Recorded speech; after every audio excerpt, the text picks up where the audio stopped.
Assalamualaikum warahmatullahi wabarakatuh. Kali ini saya akan membahas tentang fungsi dan manfaat laboratorium.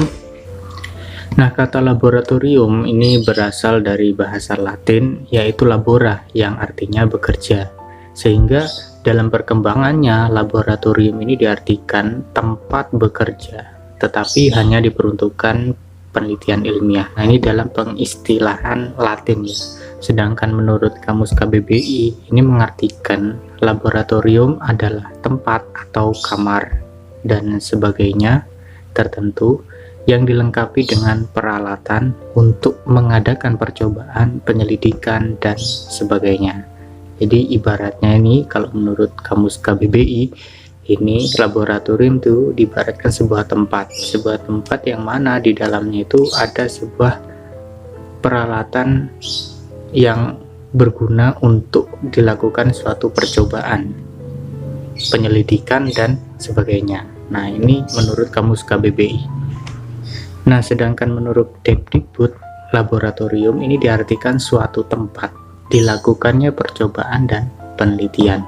Nah, dalam definisi ini menurut Depdikbud ini sangat jelas sekali karena laboratorium ini memang digunakan atau tempat dilakukan percobaan dan penelitian.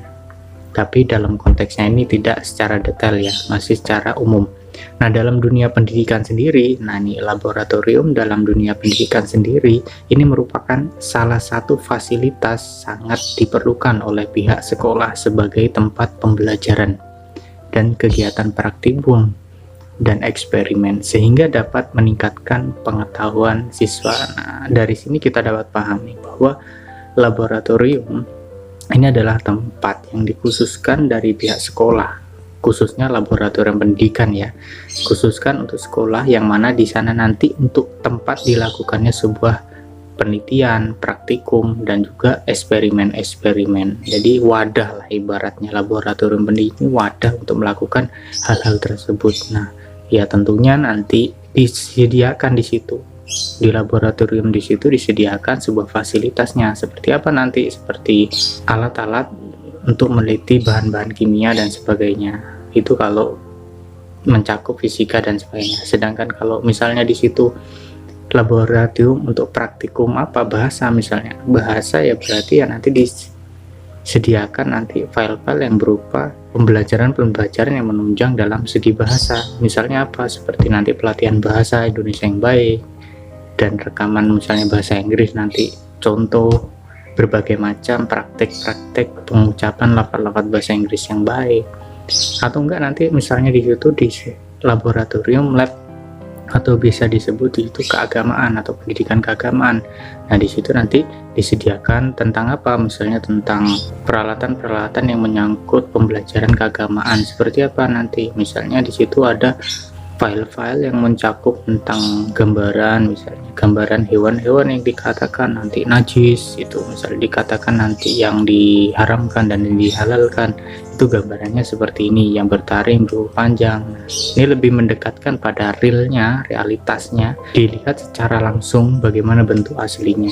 Nah, itu tadi laboratorium yang intinya tadi itu adalah wadah atau tempat yang diperuntukkan untuk eksperimen, praktikum, dan juga nanti untuk kajian-kajian ilmiah misalnya yang untuk para siswa-siswa.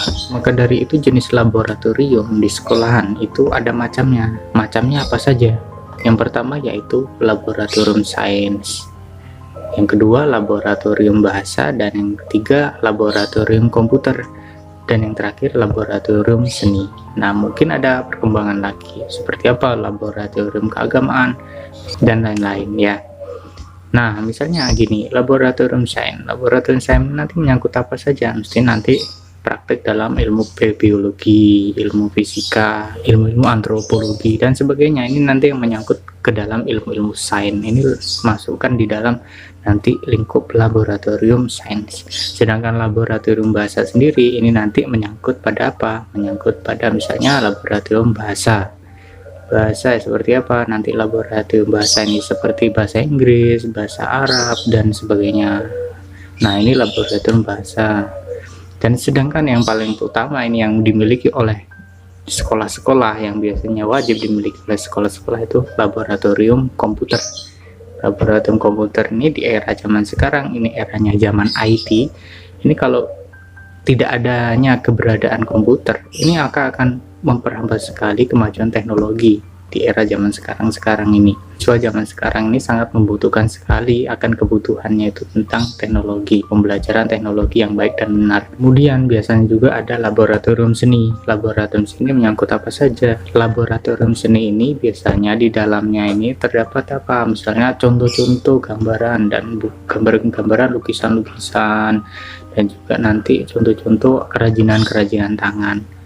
Dalam laboratorium seni itu diberi alat-alatnya, alat-alat yang mencakup pada kesenian nanti, misalnya alat-alat musik dan sebagainya. Masih banyak laboratorium yang lain, seperti apa nanti, misalnya laboratorium keagamaan.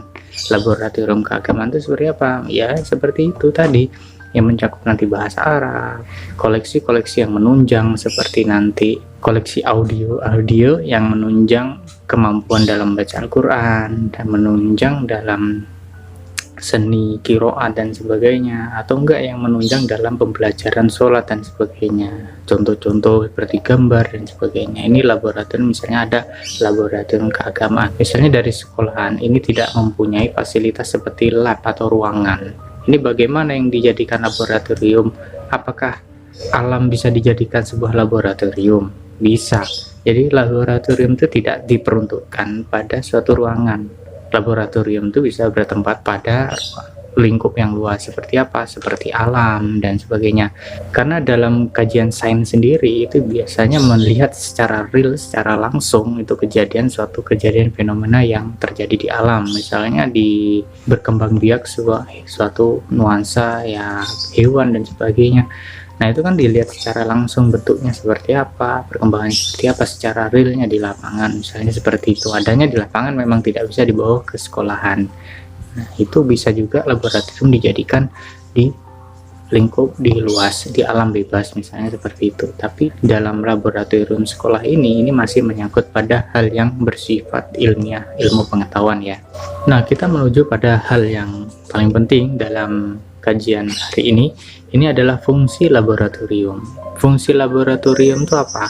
Nah, menurut Sudaryanto, ini laboratorium ini merupakan sumber belajar. Ini berfungsi sebagai tempat untuk memecahkan masalah yang berkaitan dengan ranah kognitif, efektif, dan psikomotorik. Nah, ini melakukan percobaan. Jadi, ini laboratorium ini berfungsi untuk dijadikan sumber belajar ya. Yang mana nanti ketika siswa ini menghadapi kebingungan karena dia tidak melihat praktek secara langsungnya bagaimana dan tidak melihat kejadian real sebagaimana. Nah ini laboratorium dimanfaatkan sebagai sumber belajar. Di situ disediakan alat-alat yang mana alat-alat nanti menunjang kepada pemahaman siswanya tersebut. Dan kemudian ini ada metode pendidikan. Nah, fungsi laboratorium ini juga termasuk metode pendidikan. Mengapa dikatakan metode pendidikan? Karena ini termasuk juga nanti di dalamnya ketika dalam kegiatan belajar mengajar itu ada pengamatan dan juga ada percobaan-percobaan. Nah, dalam kegiatan tersebut pasti kan ada metode pendidikan di situ. Seperti apa nanti cara menyampaikan dan cara pembelajarannya bagaimana, dan misalnya di dalam situ diadakan nanti kegiatan seperti belajar mengajar kelompok, diskusi, tampil di depan umum seperti mempresentasikan sesuatu hal yang menyangkut pada mata pelajarannya. Nah ini metode pendidikan, termasuk metode pendidikan fungsinya. Nah selanjutnya fungsi laboratorium yang ketiga yaitu sebagai sarana penelitian untuk melakukan berbagai penelitian agar terbentuk pribadi peserta didik yang memiliki sikap ilmiah. Jadi ketika dijadikan fungsi dari laboratorium ini sebagai sarana penelitian, maka kajian-kajian yang bersifat ilmiah ini harus ditanamkan kepada siswanya. Karena apa? Ketika dia jalani sebuah kajian-kajian yang bersifat ilmiah ini, maka siswa ini dapat mengetahui proses benarnya terjadinya sesuatu yang dikajinya itu. Jadi, oh seperti ini ya, misalnya siswanya mengatakan seperti itu. Oh, seperti itu ternyata. Saya mulai tahu. Nah, prosesnya seperti itu terjadinya. Dan yang kekurangan di era zaman sekarang itu yang kita rasakan itu kebanyakan siswa-siswa sekarang itu tidak mengetahui proses secara ilmiahnya. Jadi dia mengerti langsung jadi, tapi tidak mengetahui proses secara ilmiahnya. Maka kita tanamkan pendidikan secara ilmiah seperti ini. Ini supaya apa? Ini supaya nanti siswanya itu mengetahui dulu bahwa terjadinya sesuatu itu karena ada proses. Nah, ketika mengetahui adanya proses, jadi tidak menganggap remeh dalam hal itu, maka bukannya siswa itu hanya tahu terima jadi, tapi mengetahui juga prosesnya dan mau juga menjalani prosesnya tersebut. Ibaratnya seperti itu fungsi laboratorium ini sebagai sarana penelitian. Nah, ini ada juga fungsi laboratorium menurut Kadrul Rahman. Ini apa ini? Ini ya pertama yaitu membentuk pemahaman konsep. Maksudnya bagaimana? Nah, ketika siswa ini ke laboratorium, nah secara konsep dia bisa lebih paham daripada di kelas. Karena apa? Karena secara konsep, dan konsep itu ya merangkainya. Kalau siswa yang memang umurnya masih kecil lah, umurnya masih di bawah rata-rata atau umurnya masih sekitar SD, umuran SD. Nah, ini dalam pemahaman konsep ini kalau diibaratkan ke laboratorium ini lebih menjadi fokus dia. Jadi minatnya lebih bertambah. Karena apa? Dia melihat secara langsung, seperti melihat video-video yang khusus diberikan pada materi pembelajarannya tersebut. Yang kedua, ini membentuk kebenaran konsep. Jadi di laboratorium ini nanti benar-benar menunjukkan bahwa kebenaran konsepnya itu secara bagaimana? Secara benar, itu tidak ada manipulasi. Berarti memang benar-benar konsepnya itu seperti ini. Nah, sebelum terjadinya seperti apa, dan setelah terjadinya seperti apa. Nah, benar-benar nanti siswa ini melihat konsepnya itu secara real dari awal hingga akhir. Nilai lebihnya juga, dan ini fungsinya laboratorium juga. Nah, yang ketiga yaitu menumbuhkan keterampilan proses efektif dan psikomotorik siswa. Nah, ini adalah hal dasar yang dimaksudkan dari laboratorium, yaitu menumbuhkan proses efektif dan psikomotorik. Jadi siswa ini nanti bisa langsung praktek. Ini dia bisa langsung melakukan, dia langsung berpikir dan juga berdiskusi. Nah, nanti hendaknya di dalamnya itu ketika siswa itu melaksanakan hal tersebut, ini siswanya ini nanti bisa memahami secara langsung, secara real, dan mendapatkan ilmu yang memang bisa langsung dipraktikkan nanti dimanapun, dimana saja. Nah, yang kedua itu menumbuhkan rasa suka dan motivasi terhadap materi yang dipelajari. Nah, ketika siswa ini nanti dia mempraktikkan di laboratorium, itu mesti dia menimbulkan rasa suka ya. Mesti dia akan menimbulkan rasa suka dan sangat ingin mempraktikkannya, biasanya seperti itu. Dan ingin mempelajari lebih dalam. Jadi ingin mengadakan penelitian lanjutan ibaratnya siswa nanti. Ketika dia misalnya pulang ke rumah, oh saya tadi belajar tentang ini di sekolah, saya ingin buat lagi ya di rumah. Biasanya seperti itu ketika siswa ini nanti di sekolahan, dia belajar hal-hal yang baru, itu ketika di rumah tuh dia ingin mempraktikkan kembali kalau hal-hal yang baru itu dirasakan seru. Nah, ini manfaatkan dengan baik laboratorium, makanya termasuk dalam fungsi laboratorium. Kemudian ini ada manfaat laboratorium. Laboratorium bermanfaat apa? Manfaatnya ini apa laboratorium? Pertama itu sebagai sumber belajar dan mengajar. Karena di era sebelumnya pendidikan ini modern, itu pendidikan di dunia ini masih mengandalkan tentang cara penyampaian dan cara menerima ilmu saja, tidak ada berdiskusi dan sebagainya. Jadi ketika itu guru menyampaikan, murid angguk-angguk dan paham, dan cuma itu saja dulu. Jadi belum ada perkembangan pertama. Dan ketika era berjalannya ke era modern ini, pendidikan mulai berkembang. Berkembangnya seperti apa? Seperti ini, yaitu jadinya laboratorium ini sebagai sumber belajar dan mengajar. Jadi ketika itu mulai dikembangkan, siswa ini harus bisa praktek. Nah, di era modern ini mulai praktek dipertemukan dengan hal-hal yang baru, seperti nanti laboratorium ini nanti ada teknologi baru yang dipraktekkan di sana. Misalnya kalau di pendidikan SMK itu biasanya ada teknologi yang menyangkut otomotif. Ini teknologi terbaru. Nah, ini diperkenalkan di situ, di laboratoriumnya. Nah, hal-hal tersebut ini loh, ini yang menjadikan sumber belajar dan mengajar juga. Yang selanjutnya, manfaat selanjutnya sebagai metode pengamatan dan percobaan. Ketika siswa ketika di rumah, itu kan biasanya kalau dia ingin belajar atau mengamati, itu tidak ada bahannya. Karena bahannya dirasakan mahal, alat-alatnya dirasakan mahal, jadi tidak mampu mempraktikannya. Dan akhirnya ketika dia belajar, ingin sekolah di sekolahan, belajar di sekolahan, ingin belajar tentang misalnya otomotif dan sebagainya atau bahasa. Nah, karena di situ ada laboratoriumnya, jadi siswa ini bisa langsung praktek. Walaupun alatnya mahal kan sudah disediakan di situ. Jadi bisa mencoba alat tersebut. Nah, hal tersebut itu memang bisa menjadi metode untuk siswa ini bisa mengamati dan juga mencobanya. Tapi kendala juga yang sering terjadi di sekolah-sekolah di sini itu minimnya fasilitas tersebut, hingga suatu alat itu bisa dipakai untuk bergantian ya.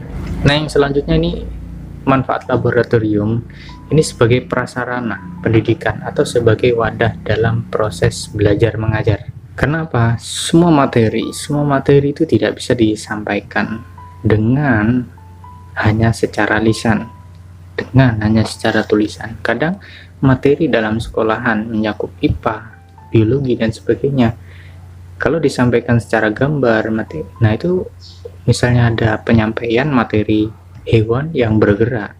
Hewan yang bergeraknya itu bagaimana? Nah itu kalau secara dituliskan saja secara tulisan, jadi siswa ini tidak mengetahui secara real pergerakannya itu seperti apa. Maka laboratorium ini digunakan, ini bermanfaat sekali karena di situ bisa menyediakan video atau enggak hewannya langsung, dan di situ dilihat secara langsung gerak-geriknya. Nah, itu manfaatnya sebagai prasarana pendidik atau sebagai wadah dalam proses belajar mengajar. Dan manfaat yang selanjutnya itu memberi keterampilan ilmiah bagi siswa. Jadi ketika ini manfaatnya, siswa ini lebih bisa mencoba, karena mencoba itu akhirnya siswa ini bisa dan membuat dia menambah keterampilan tersendiri. Misalnya di situ ada laboratorium seni, di situ siswa misalnya membuat jahitan yang bermotif. Nah, karena di situ sudah ada alatnya, setiap hari atau enggak setiap mata pelajarannya dilatih, maka dia mempunyai keterampilan buat kesenian tersebut. Dan manfaat yang selanjutnya itu memberi dan memupuk keberanian untuk mencari hakikat kebenaran ilmiah dari suatu objek dalam lingkungan. Ya, ini seperti tadi yang kita bahas di fungsi laboratorium. Sekarang kita memasuki dengan manfaatnya itu hampir sama, yaitu dia memupuk keberanian untuk mencari hakikat kebenaran, karena dia bisa melihat secara real, mempraktekkan secara real, merasakan secara real apa-apa yang ada di laboratorium, hingga siswa ini nanti ketika dia praktek di laboratorium, dia ternyata seperti ini. Nah, dia mempercayai hal kebenaran yang telah dipelajarinya dan benar-benar meyakini yang melekat pada psikomotorik efektifnya. Dan yang selanjutnya, manfaat yang selanjutnya itu memupuk rasa ingin tahu siswa sebagai modal sikap ilmiah seorang calon ilmuwan. Jadi ketika berangkatnya siswa untuk menjadi para ilmuwan, itu ya di bawah biasanya ini dari hal-hal yang menyangkut ilmiah, yaitu tempat-tempat yang menyangkut ilmiah.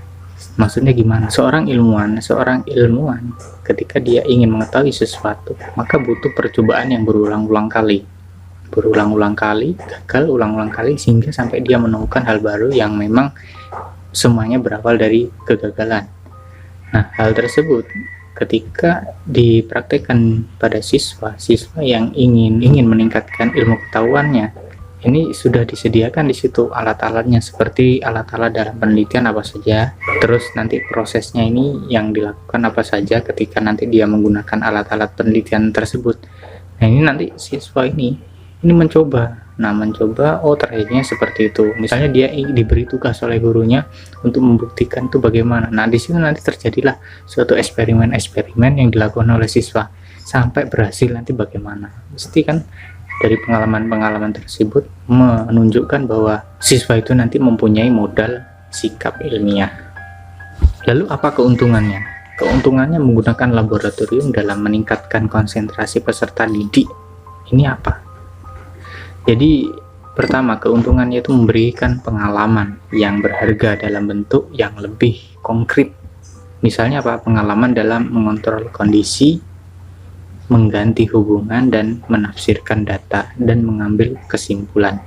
Jadi ketika siswa sudah berada di laboratorium, ini biasanya kelemahannya dalam pendidikan kita, laboratorium dalam pendidikan kita. Ini siswanya hanya untuk bermain di situ karena memang masih kecil kan.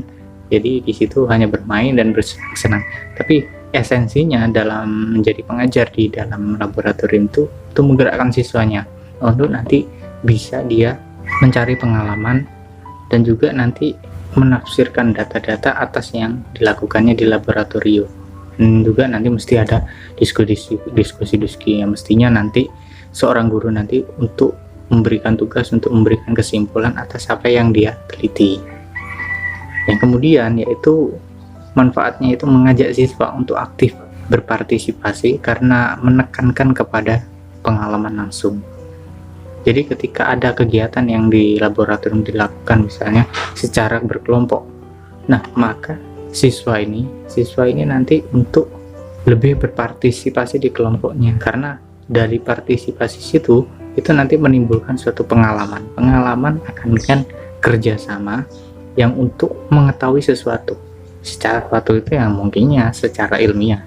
Nah karena dia bekerja sama, anak kecil biasanya dia bekerja sama secara kelompok itu lebih senang daripada bekerja sendiri, walaupun tidak semua ya, tapi rata-rata anak kecil ketika dia bekerja sama itu lebih senang. Nah yang kemudian itu memberikan pengalaman multisensoris, termasuk salah satu pengalaman langkah yaitu mempelajari keterampilan motorik dalam suatu lingkungan akademis. Dengan demikian metode ini dapat menggabungkan berbagai gaya mengajar. Jadi ketika di dalam laboratorium, misalnya laboratorium di situ adalah laboratorium bahasa. Dari ketika melakukan pembelajaran di kegiatan laboratorium itu misalnya mempraktekkan speakingnya di depan umum. Nah, ketika mempraktekkan speakingnya di umum, di situ ada mic misalnya. Nah, mic-nya itu dipakai. Nah, dalam hal ini keterampilan motoriknya ini sudah mulai berjalan dan keterampilan lain ini bisa berkembang. Yang selanjutnya itu dapat mengembangkan kebiasaan hati-hati, ketepatan, dan toleransi terhadap ambiguitas.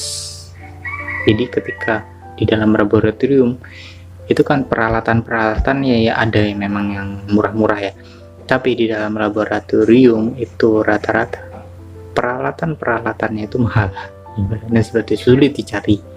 Nah makanya ketika siswa sudah dimasuk ke dalam ruangan laboratorium, maka harus lebih meningkatkan lagi dalam lingkup kehati-hatiannya.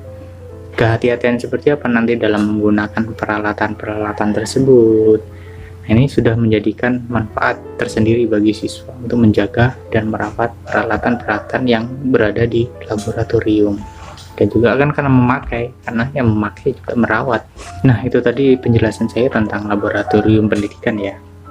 Laboratorium pendidikan yang berada di negara kita ini masih ada yang baik, ada yang buruk juga, karena tergantung lokasinya lagi.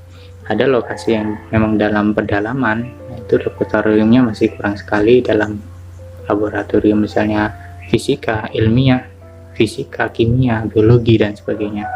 Maka itu dalam pembelajaran laboratorium pendidikan ini, misalnya Anda sebagai pengajar maupun pendidik, harus pandai-pandai atau mampu memanfaatkan lingkungan sekitar sebagai bahan laboratorium pendidikan. Seperti apa? Misalnya di situ ada kumpulan hewan-hewan, misalnya hewan-hewan itu bisa dijadikan bahan pembelajaran. Pembelajaran seperti apa? Misalnya seperti ini, pembelajaran dalam anatomi dan sebagainya. Misalnya lagi dalam pemanfaatan belajar apa? Misalnya dalam teknologi komputer. Dan teknologi komputer ini biasanya dalam lingkup pedesaan di pelosok itu udah di sekolahan-sekolahan ya, terutama di sekolahan-sekolahan itu memang sangat minim sekali. Karena apa? Karena ya minimnya dan jangkauan dan sinyal juga terganggu.